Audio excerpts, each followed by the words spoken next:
물가 상승률이 상당 기간 5%에서 8% 선까지 이제 갈 거라고 보기 때문에 그 명목 이익이나 명목 임금 같은 것이 오를 수가 있습니다. 그런 거에 속지 말라고 고객들이 느끼는 값어치를 바탕으로 한 그것이 가장 좋은 가격 책정 방법이거든요. 이 인플레이션 시대에 이 모든 기업이 가장 핵심 용어를 받아들여야 되는 것은 바로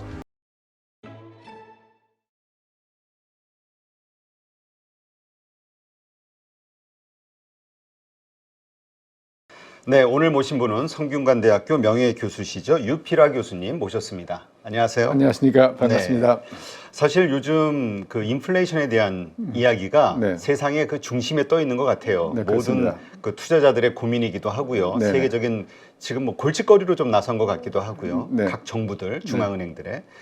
근데 이제 사실 그동안 우리가 그 저물가 네, 오히려 디플레이션을 걱정할 만한 상황에서 이것이 일시적으로 터진 문제인지 아니면 앞으로 이거 계속될 문제인지에 대한 고민이 있는데 네. 이번에 이제 교수님께서 쓰신 책이 인플레이션에 베팅하라. 네. 네. 헤르만 지몬 네. 독일 대학교 교수님하고 같이 쓰셨더라고요. 네, 그렇습니다. 네. 일단 결론적으로 말하면은 인플레이션이 이제 장기적으로 있을 수밖에 없다 이렇게 말씀하시는 거죠? 네, 최소한 앞으로 한 5년 정도는 인플레이션이 있을 거라 가정을 하고 기업 경영을 하고 재무 관리를 해야 된다고 생각을 합니다. 네. 하긴 뭐 이 책에서 지금 30년 동안의 물가 안정기는 끝났다 이렇게 언급을 하셨는데 이와 관련해서 좀 질문을 드리겠습니다. 네. 일단 이렇게 지난 30년간의 그 저인플레이션 요 상황이 끝났다. 이게 일시적인 게 아니라 말씀하신 대로 5년 이상 이렇게 연장이 될 거라고 보시는 이유는 뭘까요? 네, 우선 저희가 이런 큰 인플레이션 겪는 거는 사실 80년대 이후 처음인데요. 70년대에 비슷한 일이 있었습니다. 73년도하고 78년도에 이제 큰 인플레이션이 있었는데 그때는 원인이 한 가지였거든요. 그 74년도에 제1차 석유 파동이 났고 78년도에 2차 석유 파동이 났기 때문에 석유값이 갑자기 올라서 이제 이렇게 된 것인데요. 이제 이번에 인플레이션은 사실 원인 한 가지가 아니라 복합적입니다. 우선 가장 큰 원인은 2008년도 9월에 시작된 세계 금융위기 여파로 엄청난 돈이 풀렸죠. 그래서 그 여파가 크고 그 다음에 또 2020년에 코로나가 터지면서 또 많은 돈이 풀렸고요. 또 그 사이에 특히 트럼프 대통령이 들어오면서부터는 미중 갈등을 포함한 국제 정세의 그 불안정감이 있고요. 또 이제 그런 과정에서 공급 체인이죠. 서플라이 체인 조건이 붕괴되고 이런 여러 가지 원인이 복합적으로 일어난 것이기 때문에 상당 기간 인플레이션은 있을 거라 가정을 하고 기업 경영에 임하시는 게 좋다고 생각합니다. 그렇다면 뭐 지금 말씀하신 대로 2008년 금융위기에 풀린 그 유동성 엄청나게 이제 위기를 해소하기에 풀었잖아요. 네. 거기서부터 시작이 된 것으로 보시는 거군요. 조금 멀지만 직접적 원인은 이제 그게 제일 크다고 봅니다. 근데 이제 뭐 말씀하셨지만 작년에 연준 파월 의장이 지금의 인플레이션 상황을 설명하면서 그 공급단의 문제다. 네네. 그렇기 때문에 좀 일시적이다. 이렇게 좀 진단을 했잖아요. 네네. 그런데 이게 좀 장기화되면서 지금 상당히 난처한 상황이 됐고 연준을 못 믿는 지금 네네. 네, 이유가 됐는데 네. 그렇다면 연준이 기대하는 것처럼 이게 쉽게 꺾이지 않을 수 있다. 이렇게 보시는 거네요. 네, 그렇죠. 사실 2021년도에 이미 이제 그 물가 상승의 조짐이 오기 시작했는데요. 지금 말씀하신 대로 이제 미국 연준을 비롯한 중앙은행 쪽 특히 경제학자들은 일시적인 현상이라 지나갈 것이다 그랬거든요. 2022년 초서부터 제대로 된 이제 그 경제학자들의 의견이 나오기 시작했는데 이게 그 단기적으로 끝날 현상이 아니고 장기적으로 갈 것이고 우리는 이제 이런 상황에 대비해서 금리 정책 모든 정책 달려야 된다는 말이 이제 나오기 시작했고 그것이 사실로 들어맞았죠. 지금 그렇다면 뭐 지금 뭐 유럽 같은 경우는 뭐 거의 10%까지 네, 올랐던 인플레이션 네. 이 인플레이션이 어느 정도 잡혔습니다만 미국도 그렇고 이제 7%대, 6%대 이렇게 좀 내려오고 있잖아요. 그래서 이제 점점 내려와 줄 것으로 기대하는데 이 인플레이션 상황이 오랫동안 지속될 수 있다라고 말씀하시면은 그 기준은 한 어느 정도의 인플레이션율이 계속 지속될 것으로 보세요? 지금 말씀한 대로 뭐 이게 10%대에서 뭐 6%, 7%하면 이게 좀 약한 것 같지만은 사실 중앙은행의 평균적으로 보는 정상적인 물가 상승률은 2%입니다. 2%가 그렇죠. 목표치거든요. 사실 저는 뭐 개인적으로 좀 낮다고 생각합니다만은 그 정상적 물가 2% 올리면서 경제 성장을 하는 것이 이제 제일 낫다고 생각을 하는데 이제 10%대 간 것도 상당히 저기 컸지만은 지금 10%, 8%, 10% 왔다 치더라도 상당히 높은 저기 선이고요. 지금 6, 7%대도 네, 높은 선이고요. 그것이 6, 7% 하더라도 만 2년만 지나면 10% 넘는 것이거든요. 이게 누적적인 효과가 상당히 큰 것이거든요. 그렇기 때문에 물가 상승률이 뭐 4% 이상이면 일단 인플레로 봐야 되고 저는 뭐 상당 기간 다 5%에서 8% 선까지 이제 갈 거라고 보기 때문에요. 그거를 이제 그 기준 그럴 거를 가정을 하고 뭐든지 경영 계획을 짜야 된다고 생각을 하고 있습니다. 아, 적어도 5% 이상은 몇 년간 지속이 네. 될 것이다. 네네. 그러면 인플레이션이 그렇다고 하면은 달라지는 게 우리 경제 상황이 달라지는 게 뭐가 있을까요? 이런 5%대의 높은 인플레이션이 유지가 된다고 하면. 좋은 질문하셨는데요. 5%라는 거는 5%가 지금 이제 5%가 높지만은 평균을 말하는 것이고요. 실제 각 기업, 각 개인이 어느 것은 저 관계된 분야에서 좀 상식 문제거든요. 예를 들면은 저희 개인 소비자의 관점에서는 먼저 닥치는 게 이 전기가스 비롯한 에너지값, 그 다음에 신용부가 이런 거는 더 상승이 높거든요, 대체로. 그리고 기업마다 어떤 업종에 따라서 이게 물가스 상승이 높은 업종도 있고 낮은 업종도 있고 그렇기 때문에 일단 그 기업이나 각 개인은 본인이 처해 있는 자기 회사 처해 있는 상황에 가장 적합한 이게 척도가 무엇인가를 보고 거기에 좀 맞춰야겠죠. 그리고 평균이라는 건 물론 의미가 없지는 않지만은 평균 인플레이션이라는 것은 개개 회사, 개개 업종에 대해서는 그다지 그 의사결정의 기준이 될 만하지 않습니다. 지금 그렇다면 인플레이션이 이렇게 올라가면 경제 상황은 어떻게 될 것이냐 이거에 대한 고민이 좀 가장 클 수 있잖아요. 네네. 어떻게 보세요? 뭐 침체로 갈 것이다. 네. 혹은 뭐 스태그플레이션 얘기도 나오고 있고요. 혹은 뭐 인플레이션은 또 혹은 또 다른 의미로는 성장이 따라주는 경우도 있잖아요. 어떻게 봐야 될까요? 우선 인플레이션 오게 되면 모든 게 오르기 때문에 그 명목 이익이나 명목 임금 같은 것이 오를 수가 있습니다. 그런 거에 속지 말라고 얘기하고 있죠. 실제 중요한 것은 실질 소득이거든요. 그래서 우선 실질 소득, 실질 임금에 초점을 맞추시라는 얘기를 하고 싶고요. 일단 인플레가 오르면 기업 경영에서는 제일 어려운 게 뭐냐면은 기업 경영에서는 저는 이제 이 경제 이익이라는 말을 많이 쓰거든요. 경제 이익. 물론 이익은 반드시 내야 되는데 이익이 제로라 이익이 한 뭐 조금 낮다가서 이렇게 되는 것이 아니고 내가 이 시중에서 조달해야 되는 비용, 내 자본 갖고 그다음에 남의 다 자본 갖고 조달해야 되는 비용이 이제 자본 비용인데요. 이게 정확히 말하면 이제 WACC라 해가지고 가중평균 자금 비용인데. 그보다 높아야 되거든요. 그거 높아야 되거든요. 그것이 얼마큼 높으냐, 그 이익과 그 WACC와의 차이가 이제 이른바 경제이익이라는 것인데 일단 인플레이션이 닥치면은 자본 비용이 오를 수밖에 없습니다. 그렇기 때문에 경제이익을 더 달성하기 어려워지죠. 그렇기 때문에 경제이익을 못 달성하는 회사가 사실은 전 세계 굉장히 많고 그런데 그럼에도 불구하고 반드시 기업은 경제이익의 위주, 경제이익의 유지, 경제이익의 상승을 목표로 하고 경제이익을 포기해야 돼서는 안 된다고 생각합니다. 경제이익이라는 것은 기업가적 관점에서는 매우 중요한 이익의 척도입니다. 그러니까 흑자를 얼마 낼 것이냐 이거잖아요. 이제 그 흑자는 이게 당연히 내야 되는 거고요. 그 폭을 얼마나 크게 할 것이냐. 내가 이렇게 그 자본 갖고 장사를 안 해도 얼마큼 돈을 벌 수 있지 않습니까?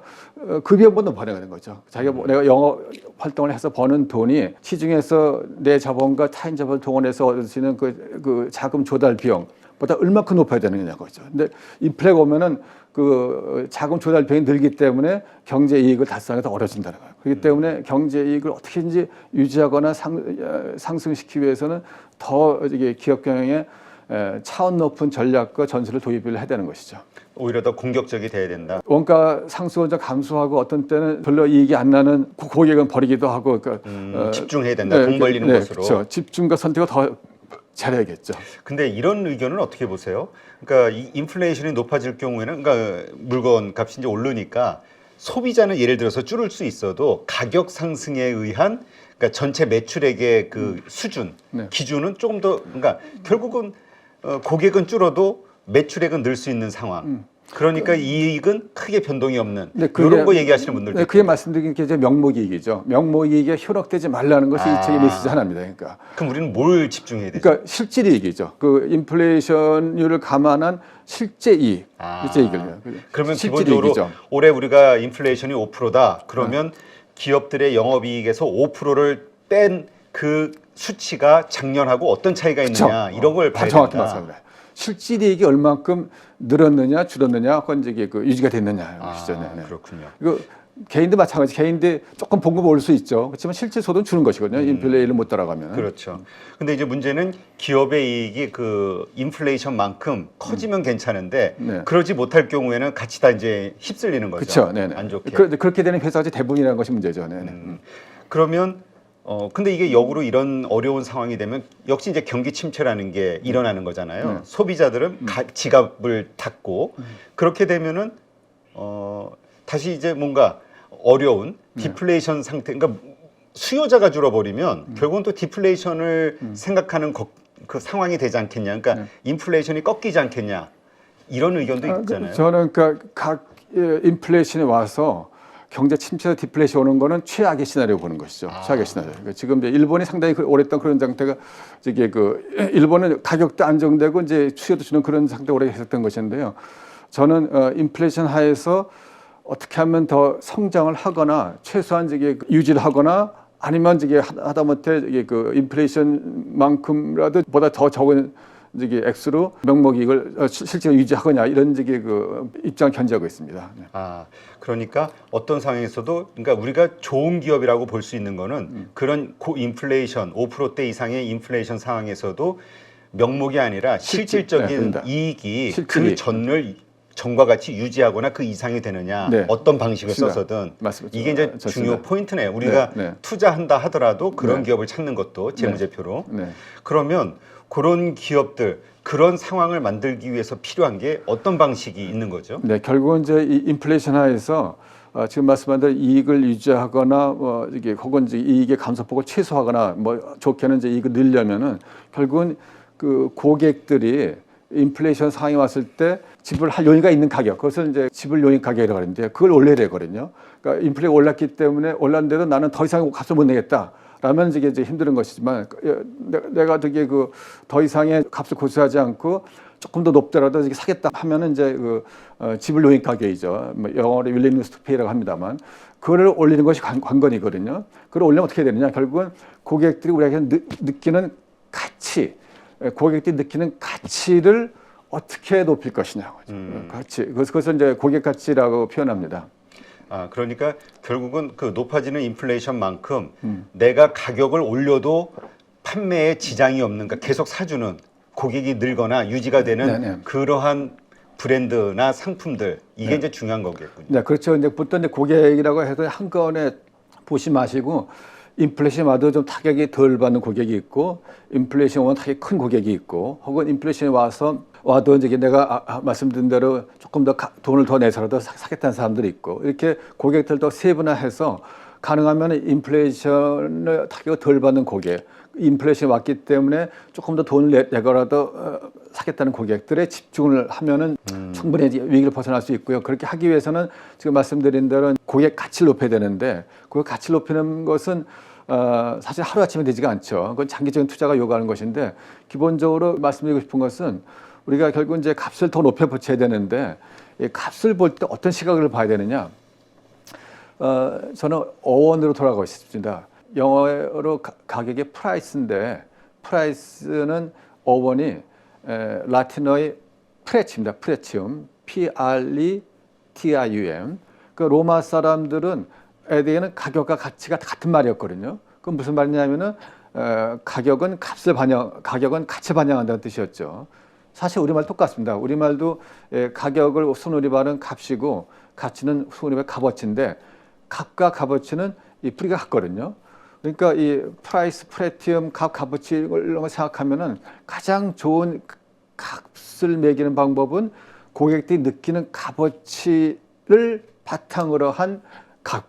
그것이 가장 좋은 가격 책정 방법이거든요. 근데 아직도 전 세계 수많은 기업들이 그렇게 하지 않고 원가 플러스 마진을 합니다. 그것은 원가 가상 가격 책자를 그러는데 원가 가상 가격 책자에는 고객이 없거든요. 그 방식에는 이 원가만 있거든요. 그러니까 고객을 등한시한 가격 책정 방법이기 때문에 최저 가격이 나올 수가 없습니다. 거의 대부분의 경우. 그래서 더욱더 이 인플레이션 시대에는 우리 제품에 대해서 고객이 느끼는 값어치가 무엇인가, 그 값어치를 바탕으로 값을 매긴다는 그 정책을 더 확고히 하실 필요가 있습니다. 네, 사실 그 작년 그렇죠. 우크라이나 전쟁이 벌어지고 원자재 시장이 막 급등을 하고 인플레이션이 막 무섭게 치솟을 때 우리가 그 투자자들 사이에서 이제 주로 화제가 됐던 것 중에 하나가 화두가 그 이 가격을 전가시킬 수 있는 브랜드나 상품을 가진 기업에 투자하자 이런 얘기가 있었거든요. 네네. 이게 앞으로 계속 통용될 수밖에 없는 상황이 되겠네요. 네, 오늘 아마 이게 가장 핵심 그 질문하신 것 같은데요. 그걸 이제 가격 결정력이라고 합니다. 네. 프라이싱 파워요. 근데 뭐 전 세계 최고의 그 투자자인 워렌 버핏은 한마디로 이렇게 했어요. 자기가 투자하는 회사는 가격 결정력 있는 회사다. 프라이싱 파워. 그래서 가격 결정력이 있으면은 내가 시중에서 조금 값이 올라도 인플레이션 물가 올라도 값을 올릴 수가 있거든요. 가격 결정이 없으면 이제 그걸 할 수가 없는 것이죠. 가격 결정력은 그걸 고객 가치의 반영이거든요. 고객 가치가 저기 그 늘어나면은 그만큼 값을 올려도 고객들이 받아들인다는 것일 거예요. 그러니까 가격 결정력과 이 고객 가치는 밀접한 관계가 있는데 그러기 위해서 따라서 이 인플레이션 시대에 이 모든 기업이 가장 핵심 용어를 받아들여야 되는 것은 바로 가격 결정력입니다. 프라이싱 파워. 그리고 투자자들 관점에서도 어떤 회사에 투자해야 할까를 관찰할 때 그 회사가 가격 결정이 있는가 없는가를 먼저 보시는 것이 아주 매우 중요한 그 힌트라고 생각합니다. 네, 사실 뭐 이번 그 불황기 코로나 이후의 불황기를 겪으면서 명품 브랜드들의 네. 그 주가는 또 훨씬 튀어오르고 그렇죠. 이익도 뭐 커졌다 이런 얘기가 있었잖아요. 네네네. 그러니까 이런 식으로 자신만의 브랜드 파워, 그러니까 가격을 올려도 선택할 수밖에 없는 이런 기업들이 앞으로는 더 유리할 수 있다. 네, 그렇죠. 이렇게 봐야겠군요. 네. 이 중저가 애매하겠네요.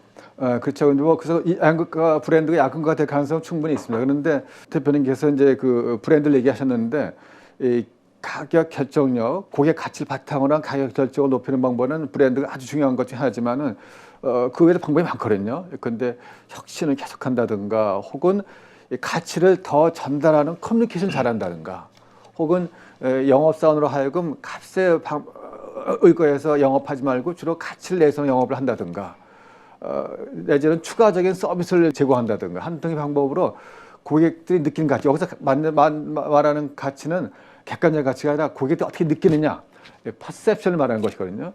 고객들이 느끼는 가치를 어떻게 하면 더 올릴 것이냐. 그렇게 하면은 기업이 가격 결정을 높일 수가 있고 가격 결정을 높이는 회사들은 비교적 인플레이션을 잘 견딜 수 있는 것입니다. 네, 우리가 이러한 그러니까 과거 이제 이렇게 5% 이상대의 금리, 80년대도 제 기억에는 그렇고 70년대도 그렇고 이런 시대가 있었잖아요. 네네. 이렇게 그러니까 인플레이션율이 좀 높았던 시대, 그때의 성장했던 어떤 산업이나 뭐 기업들이나 이런 거를 좀 스터디한다 그러면 이게 좀 도움이 될까요? 앞으로 예상하는데 아니면 좀 완전히 지금 세상은 바뀐 건가요? 네, 물론 이게 그 70년대 특히 그 인플레이션 시대에 어떻게 기업들이 적응했는가, 혹은 지금도 각 나라마다 인플레이션 조금 다르거든요. 뭐 작년에 이게 스리랑카에서 물가대 폭등이 나기도 했었지만은 그리고 최근에 지금 큰 고물가를 겪고 있는 나라, 뭐 터키 같은 나라 그렇죠. 어떻게 그걸 다루고 있나 등등을 참고를 할 수는 있겠습니다만은 대체로 지금 그 어려운 문제는 현재 기업을 이끌어가고 있는 분들은 이런 고물가를 경험한 적이 없거든요. 또 시장에서 가격 인상을 관찰해야 하는 영업팀들도 고물가를 경험한 적이 없거든요. 그래서 어떤 경험이 없다는 것, 모델을 삼을 만한 어떤 경영자가 현재 없다는 것은 지금 기업들이 겪는 어려운 중에 하나입니다, 사실은요. 네, 그렇군요. 앞으로 이 부분에 대한 기업들도 좀 고민을 해야겠네요. 투자자들도 그렇고 네네. 이 인플레이션이 5%대가 만약에 유지가 된다 오랫동안 몇 년간, 그러면 당연히 금리도 그 정도 수준이 될 거잖아요. 네네. 그 전후로 해서 고금리 시대가 이어질 수 있다. 저금리 시대는 끝났다. 네. 이렇게 봐야 되고 거기에서 이제 어떻게 생존 전략을 짤 것이냐. 그러한 전략이 돼 있는 기업에 또 투자자는 투자를 해야 되는 거고. 네네. 근데 그 책에서 그런 얘기가 있죠. 그 곱비 풀린 코뿔소가 방에 들어왔다. 네네. 이게 어떻게 이해를 해야 되는 거죠? 네, 그러니까 이건 도이치뱅크의 CIO죠. 투자 담당 최고 책임자가 한 말씀인데, 그러니까 그 곱비 풀린 코뿔소가 방에 들어왔으니까 어떻게 제어하기 어렵다, 걷잡을 수 없다라는 식으로 이제 물가가 걷잡을 수 없이 오를 것이다 그렇게 표현을 한 것입니다. 그 전에 그 직전까지 이제 중앙은행에서 고물가는 이제 일시적 현상이라고 얘기했는데 그렇지 않다라는 것을 이렇게 아주 좀 멋진 그 비유로 표현한 것이죠. 결국은 그 은행 그 최고 책임자들도 이제 인플레이션은 어쩔 수 없다. 네네네. 지금 안 된다. 네네. 우리가 지금 아무리 줄인다 해도 5%대 선에서 이게 유지가 될 수밖에 없다. 앞으로 당분간은 네네. 이렇게 보고 있는 거군요. 네네. 근데 이런 말이 있더라고요, 책에. 인플레이션 덕을 국가가 본다.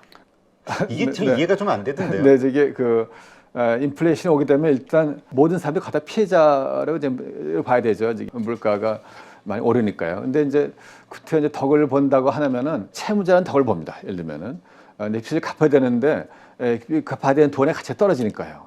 채권자는 반대로 피해자죠. 돈을 받아야 되는데 내가 받는 돈의 가치가 떨어지니까요. 그러면서 이 국가야말로 이제 가장 큰 채무자거든요. 가장 큰 채무자이기 때문에 아무래도 이 갚아야 되는 돈의 가치 떨어지니까 어떻게 보면 좀 혜택을 본다고 할 수 있고요.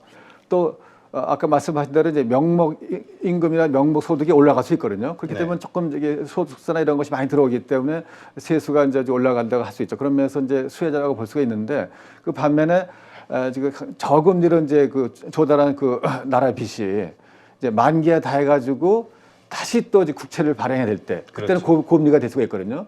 그렇기 때는 좀 이게 국가가 어려움을 겪을 수 있고요. 또 이 고물가 시대 실업자가 많이 생기고 또 힘든 사람이 많이 생기면 보조금 같은 게 많이 나갈 수가 있거든요.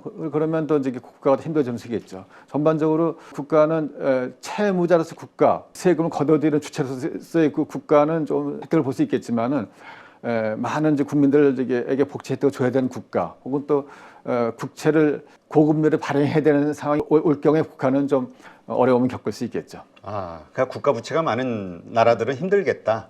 이 말씀으로 들리는데 그러니까 바로 저는 미국이 떠오르네요. 지금도 뭐 국가 부채 한도 늘리는 것 때문에 지금 네. 합의하느라 공화당 민주당 싸우고 있는데 미국 그러니까 이런 어떤 인플레이션 고인플레이션 상황이 되면은 금리도 아까 말씀드렸듯이 좀 달라지잖아요. 네. 높아지잖아요. 네. 이런 고금리가 됐을 때 기업도 물론 돈을 구하기 어렵겠지만 개인도 어렵겠죠. 네네. 개인들의 그 자금이 그 조달하는 것이 어려워질 경우에 또 어떤 일이 생길까? 그냥 언뜻 봐서는 우리는 계속 떠올렸던 얘기가 가계부채 문제가 있었기 때문에 우리나라 가계부채가 심각하고 일단 현재 특히 변동금리 돼 있을 경우에 이제 일단 돈을 이미 꾸신 분들은 큰 어려움을 겪죠. 그러니까 소득에서 갚아야 되는 돈이 많이 나가면은 그만큼 가처분 소득이 줄어드니까 소비가 줄어들고 거기서 악영향을 줄 수밖에 없겠죠. 또 반면에 금리가 오르게 되면 이제 조달비는 힘들어지니까 집을 사는 것을 연기하는 사람이 많이 나올 수 있습니다. 그러면은 부동산 값이 조금 떨어질 가능성이 있죠. 집 사는 걸 연기할 수밖에 없는 상황이 오니까요. 그렇군요.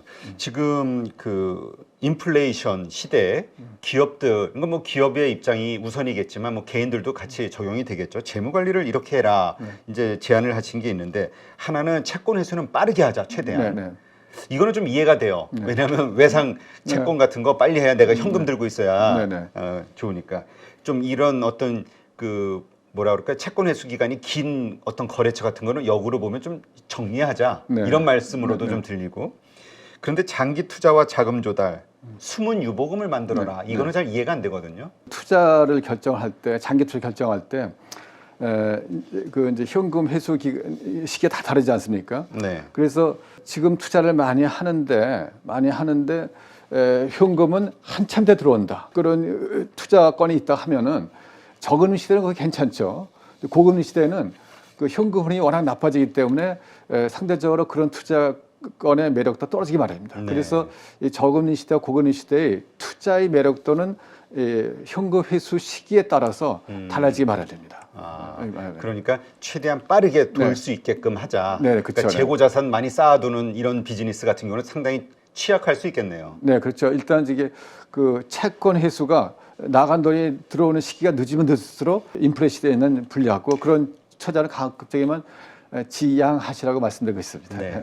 근데 참 이게 고민이 되는 지점이 이런 인플레이션 시대가 되면 당연히 뭐 모든 게 원가가 오르니까 이런 부동산 같은 자산들 이것도 같이 최소한 인플레이션 해지 수단으로 우리가 부동산 투자해야 되지 않냐 이런 얘기 이제까지 많이 해왔잖아요.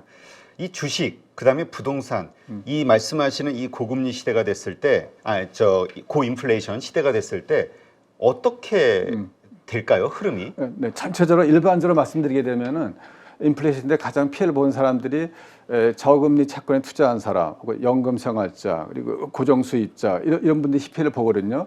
상대적으로 인플레이션에 잘 보호를 받는 자산이 부동산과 주식이라고 볼 수 있습니다. 저금리 채권에 비하면은 특히 생명보험 가입자들도 피해자에 속하고요. 그래서 전체적으로 보게 되면은 그런 상품보다는 비교적 가치가 보존이 할 수 있는 부동산이라든가 주식의 자산을 가지신 분이 유리한데 아까 말씀드린 대로 우리는 부동산 비중이 일단 굉장히 높습니다. 지금 저희 가계 자산 비중에서. 근데 부동산을 가지신 분들은 상당 부분이 그 돈을 꼬서 샀기 때문에 그 빚을 갚아나기 때문에 그 인플레를 견디기가 어려울 수 있고요.